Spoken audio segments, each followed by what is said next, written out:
Magandang araw pa din mga kamatalino at kamatyaga.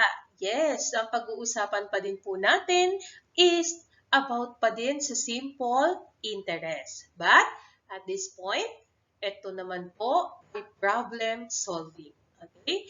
So we will solve the different problem involving simple interest. So dito na po natin i-apply yung mga natutunan natin in the previous videos, no, na kung saan lahat yun is patungkol sa simple interest. Okay, so simulan na natin. We have here problem number 1. So Miss Cruz deposited 10,000 pesos in a bank, paying 3.5% simple interest. So how much? Okay, so a little bit. How much would she have in her account at the end of 1.5 years, assuming that no withdrawal was made? Okay? So, step 1 po natin, we will identify the given information.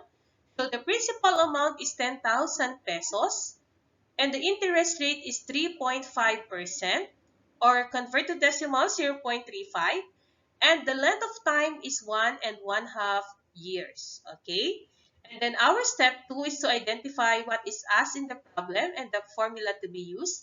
So since the question is how much would she have in her account, so we are asked to find the final amount. Alright?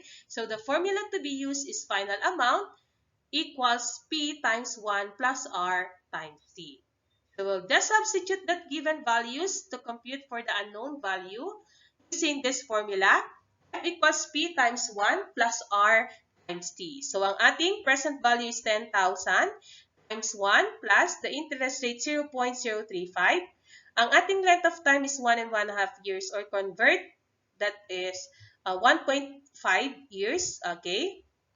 So ang atin daw pong magiging final amount is 10,525.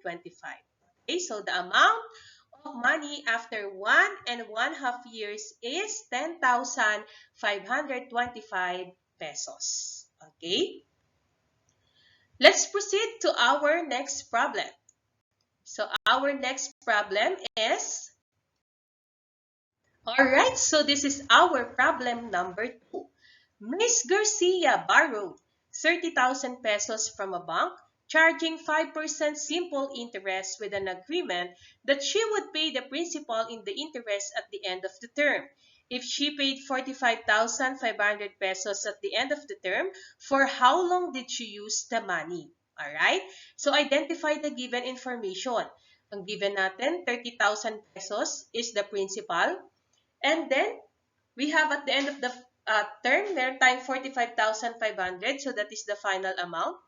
And the interest rate is 5% or 0.05. So, identify natin ano yung nawawala. Since we're asking for how long, so we are asked to find the length of time. And so, we'll use the formula, time equals I divided by P times R. And we will just substitute all of that. So, we will solve first for interest using the formula, I equals F minus P. So, interest is equal to the final amount minus the present value.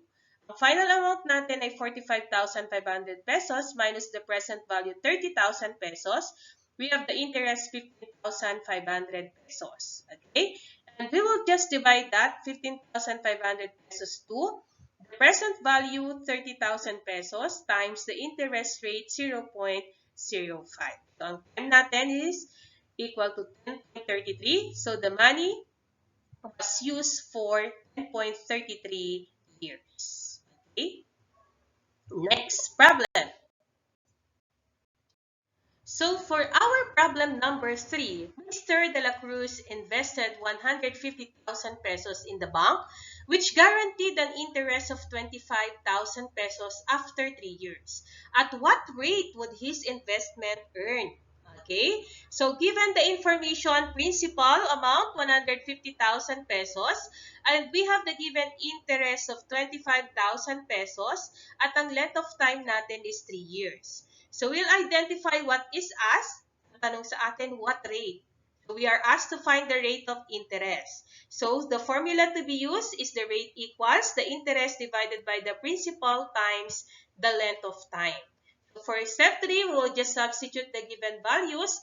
Hindi na natin kailangang hanapin yung interest dahil ito ay given na. Okay? So isa-substitute na lang natin yung 25,000 pesos, no, as our interest divided by the present value 150,000 times the length of time 3 years. Okay? So the rate is 0.06 and then we'll just multiply that to 100%. We have the interest rate 6%. Okay? Next, for our last problem. Problem number 4. Mr. Lee paid an interest of 25,000 pesos on the 10-year loan at 2.5% simple interest. What was the original loan? Okay, for step 1, identify the given information. Given the interest 25,000 pesos, the rate 2.5% or 0.025. And then, the length of time is 10 years. So, ano pong tinatanong sa atin? What was the original loan? Meaning, we are asked to find the present value.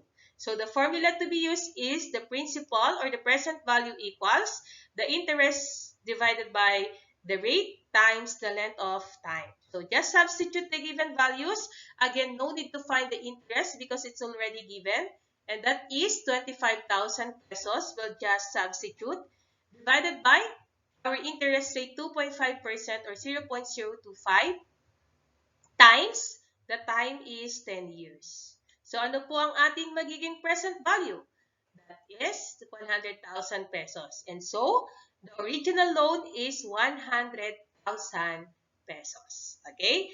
So, yan po ang ating iba't ibang example, no, ng problem involving simple interest. Alright? So, dyan po nag-end ang ating pagtalakay patungkol sa simple interest. So, thank you for watching and don't forget to like and subscribe.